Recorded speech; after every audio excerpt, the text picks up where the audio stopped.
e whakahe. Kawana, hawhaka manufiriti a koe kamate,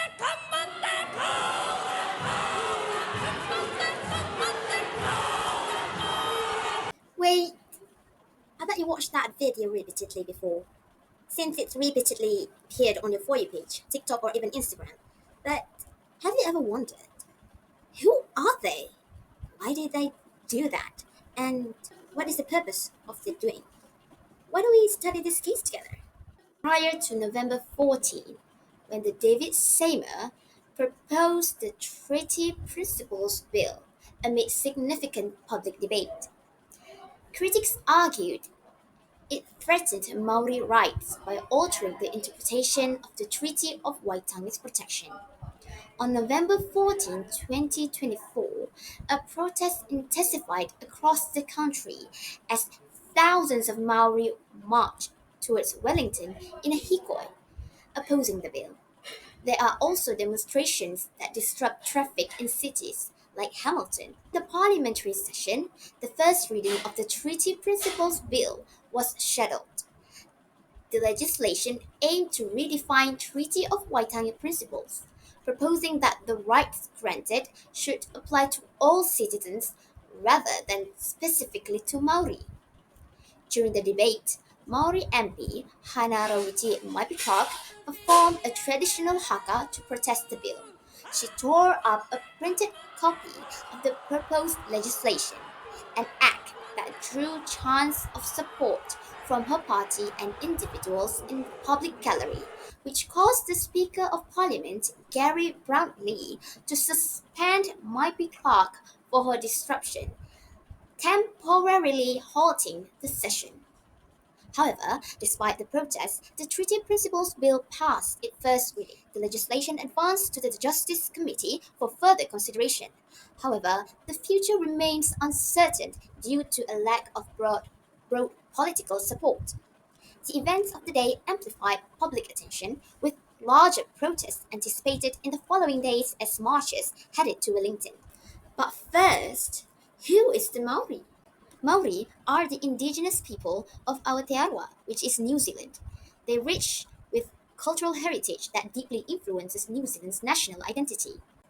Te Reo Maori is their language, which is cornerstone of Maori identity. While English is the dominant language in New Zealand, Maori efforts to revitalize Te Reo through education and public policy have made it a symbol of cultural pride and resilience.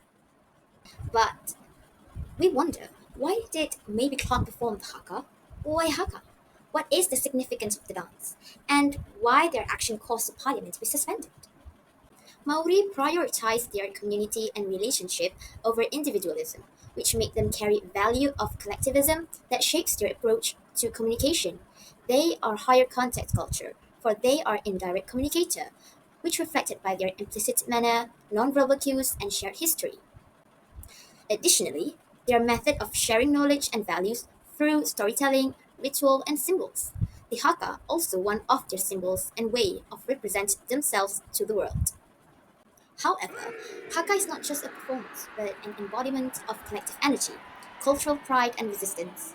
It is often performed in unison, symbolizing unity and solidarity, which is why Hannah Rawiti Clark staged the haka during the parliament to protest a bill that might serve as a threat to her tribe.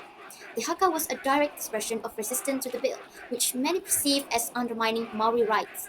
By using a traditional Maori cultural expression, Mapi Clark highlighted her disapproval in a way deeply tied to her identity and community. The Maori tribe are higher uncertainty avoidance than the New Zealanders due to their tribe tradition and rituals. However, they are adaptable and resilient, especially during modern days, for their sake of their tribe culture. For example, the Maori put efforts in revitalizing their language, te reo, through education and public policy. Maori also are moderate power distance due to the bicultural framework in New Zealand.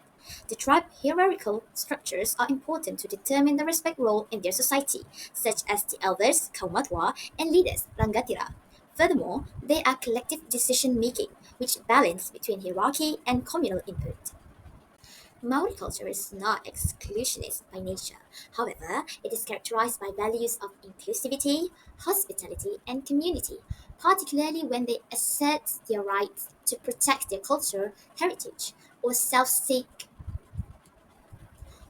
self-determination within New Zealand's broader societal framework. They also considered as a moderately tight culture as they practice strong social norms and rituals, pay respect to the authority and collective identity, which is the concept of wanaungatanga, kinship and community. Moderately also refer that they are also tolerable with changes, which shown through their adaptability and resilience, and also inclusion of outsider, which means they welcome of other people who are not fully familiar with the norms. However, due to the nature of the New Zealanders, which means the non-Maori communications values that is the opposite of the Maori, the parliament was adjourned and the Haka received a quiet displeased reactions among the New Zealand parliament member. Differ from the Maori, the New Zealanders are low context culture, which is called Pakeha influence, where they are a direct and explicit communication that avoid ambiguity. They are also individualism that focus on personal responsibility and achievement. Additionally, the New Zealanders are low on certainty avoidance, since they are comfortable with ambiguity and changes, which means they embrace the new ideas and innovations. They do not rigidly adhere to traditions or established postures. Even the power distance is low, where there are equality and informality. The superior and worker are treated same, and they also can interact informally, indicate that the leaders are approachable and open to communication, which is called flat organizational structure. In conclusion, Maori people are the indigenous guardians of rich cultural heritage that deeply influence New Zealand's identity. Their values are centered of collectivism, community well-being, and relationship-based communication. Their culture is characterized by high context communication, moderate power distance, moderately tight culture, higher uncertainty avoidance, inclusivity, and hospitality, and also the culture as the symbol of identity and resistance. Overall, Maori culture is a dynamic blend of tradition and adaptability, which is deeply rooted in community, kinship, and cultural pride, which is the vital and influential part of New Zealand's national identity.